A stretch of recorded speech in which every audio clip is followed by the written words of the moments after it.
This is the Gamecock Corner, brought to you by Randy Jones and Associates, your hot spot for everything you need to know about Jacksonville State football. Time to get the scoop on this week's matchup with your host, Shane Wilson, and the legendary voice of the Gamecocks, Mike Parris. Welcome to another week of Gamecock Corner, brought to you by Randy Jones and Associates. My name is Shane Wilson, and we'll be talking JSU football shortly. But if you love Gamecock Corner and you love this JSU football talk each week, we would love it if you're listening on YouTube, if you would hit that subscribe button and you would hit that like button. It would help us out tremendously. Now, let's talk JSU football. And let's do that with the voice of the Gamecocks for the past 40 years. No one knows the Gamecocks better than Mike Parris. Mike, thanks for hanging out with us for another week. Thank you, sir. Appreciate you having me on. All right, now, is everything okay, first of all? Because Saturday wasn't really good for anybody.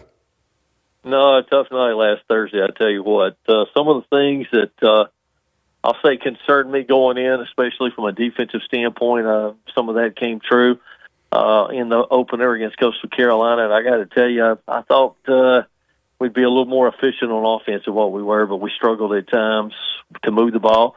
We had some moments where we did, but then other times, we were 3 and out several times. It hurt. So just wasn't what anybody, I guess, was expecting from the opener in that. And I'll say this, Coastal Carolina obviously had a lot to do with that.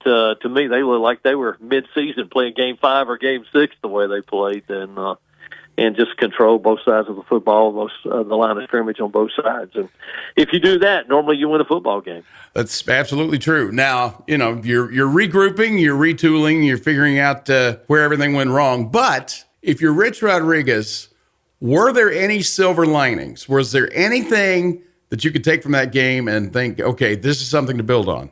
Jack Dawson punted well. That was the 92-yard TD pass there at the second half, that's certainly something to build on. We saw Peltway can run. Michael Peltway caught the touchdown pass, thought he could run a little bit. And Garrison Rippon, kicked the game-winning field goal, walk-off field goal to win the bowl game back in last December, set a career high with a 49-yarder. So that was, I guess, a couple of the highlights or so from it. But they were few and far between, unfortunately, in that opener for Jacksonville State. Yeah, I tell you what, let's just forget about that game ever was played. Now let's move on, because it doesn't get any easier for the Gamecocks. They move on to a team that was the runner-up in the ACC last season, 10-win team. They had a really great season. Now, much like the Gamecocks, much like any team in the transfer portal era, they got some new faces. They're kind of finding themselves, but defensively, they played very well in the season opener against Austin Peay. What do you look for from the Louisville Cardinals?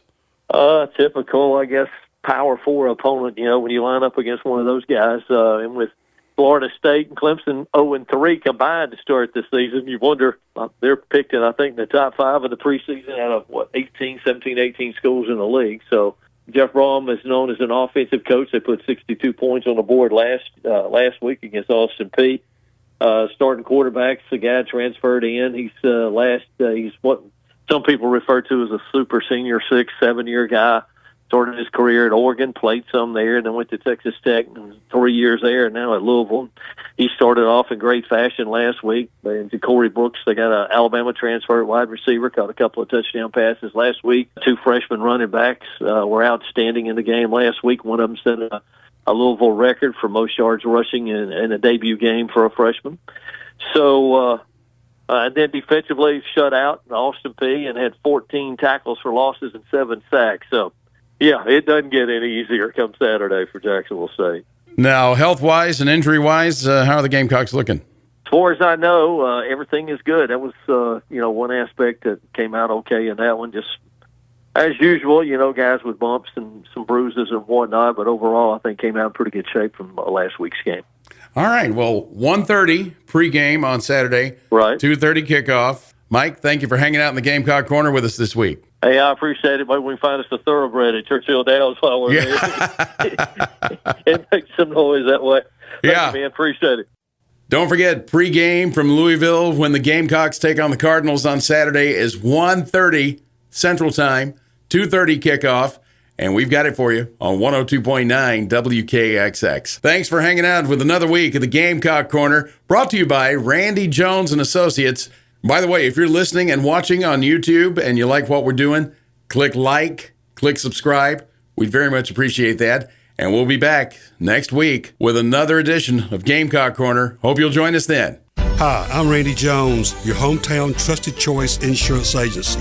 Randy Jones and Associates knows the playing field, and we have been proudly serving communities across North Alabama for 46 years. Having the right protection on the field is important.